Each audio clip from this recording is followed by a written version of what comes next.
ఇవాళ అదేం చెరువే అసదుద్దీన్ ఓవేసి సల్కం చెరువు. దాని మీద ఎందుకు చర్య తీసుకోరు? దానికి ఏం చేస్తారంటే ఒక ఆఫీసర్ అంటాడు నెక్స్ట్ అకాడమిక్ ఇయర్ లో యాక్షన్ తీసుకుంటారా. అబ్బా ఏం ఆప్షన్ చాలా బాగా ఇచ్చినావు, మొత్తంలో వాళ్ళ ఎగ్జామ్షన్ చాలా బాగా ఇచ్చినావు. దానిలో విద్యార్థులను ఆదుకోండి, దానిలో విద్యార్థులకు అన్యాయం చేసేటువంటి ప్రయత్నం చేయకండి. అంతకంటే టాప్ కాలేజీలో అడ్మిషన్ ఇప్పించండి, వాళ్ళకు ఏదో రకంగా వాళ్ళకి వెసులుబాటు కల్పించండి విద్యార్థులకు. కానీ దాన్ని ఎందుకు చర్య తీసుకోరు? అంటే దానికేమో 1 year ఎగ్జామ్షన్ ఇస్తారు, మిగతా వాటం కూర్చేస్తా అంటారు. ఇది ద్వంద్వ విధానాలు.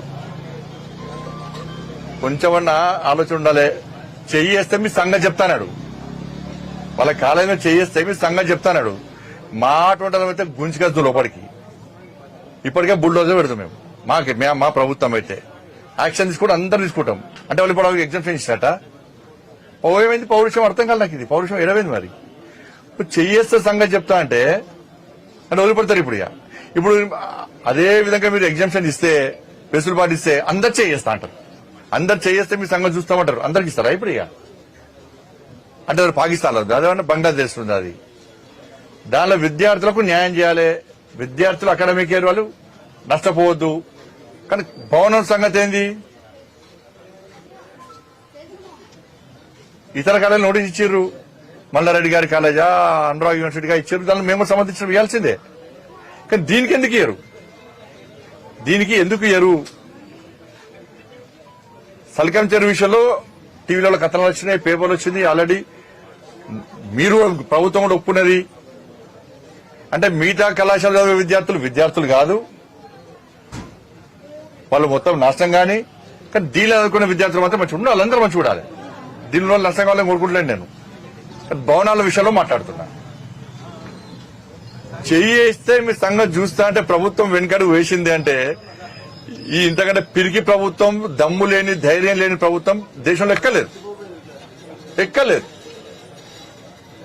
రేపటి అందరు చేసి చూస్తా అంటారు.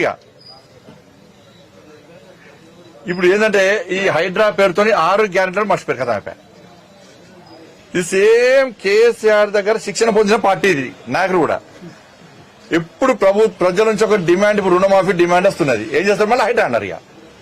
ఇప్పుడు నెక్స్ట్ మళ్ళీ యువకులు రోడ్డు మీద ఆందోళన ఇస్తారు అనుకో, మళ్ళీ హైడ్రా లాంటిది ఇంకోటి తీసుకొస్తారు. చూడరు మీరు. వెసులుబాటు ఇస్తే అందరు చేయేస్తా అంటారు. అందరు చేయేస్తే మీ సంగతి చూస్తామంటారు. అందరికి ఇస్తారా ఇప్పుడు? అంటే పాకిస్తాన్ లో అదేమన్నా బంగ్లాదేశ్ ఉంది. అది దానిలో విద్యార్థులకు న్యాయం చేయాలి, విద్యార్థులు అకాడమిక్ ఇయర్ వాళ్ళు నష్టపోవద్దు. కానీ భవనం సంగతి ఏంది?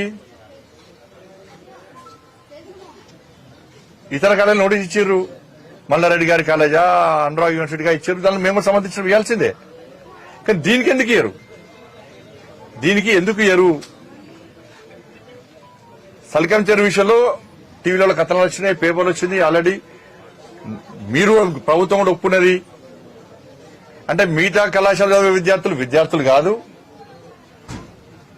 వాళ్ళు మొత్తం నాశనం. కానీ దీనిలో చదువుకునే విద్యార్థులు మాత్రం మంచిగా ఉండాలి, వాళ్ళందరూ మంచిగా ఉండాలి. దీనిలో నష్టం కావాలని కోరుకుంటలేను నేను. భవనాల విషయంలో మాట్లాడుతున్నా. చెయ్యేస్తే మీ సంగతి చూస్తా అంటే ప్రభుత్వం వెనుకడుగు వేసింది అంటే ఈ ఇంతకంటే పిరికి ప్రభుత్వం, దమ్ము లేని, ధైర్యం లేని ప్రభుత్వం దేశంలో ఎక్కలేదు. రేపటి అందరు చేసి చూస్తా అంటారు.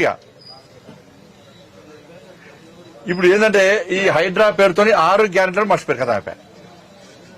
ఇది సేమ్ కేసీఆర్ దగ్గర శిక్షణ పొందిన పార్టీ ఇది. నాయకులు కూడా ఎప్పుడు ప్రజల నుంచి ఒక డిమాండ్, ఇప్పుడు రుణమాఫీ డిమాండ్ వస్తున్నది. ఏం చేస్తారు? మళ్ళీ హైడ్రా అన్నారు. ఇప్పుడు నెక్స్ట్ మళ్ళీ యువకులు రోడ్డు మీద ఆందోళన ఇస్తారు అనుకో, మళ్ళీ హైడ్రా లాంటిది ఇంకోటి తీసుకొస్తారు. చూడరు మీరు.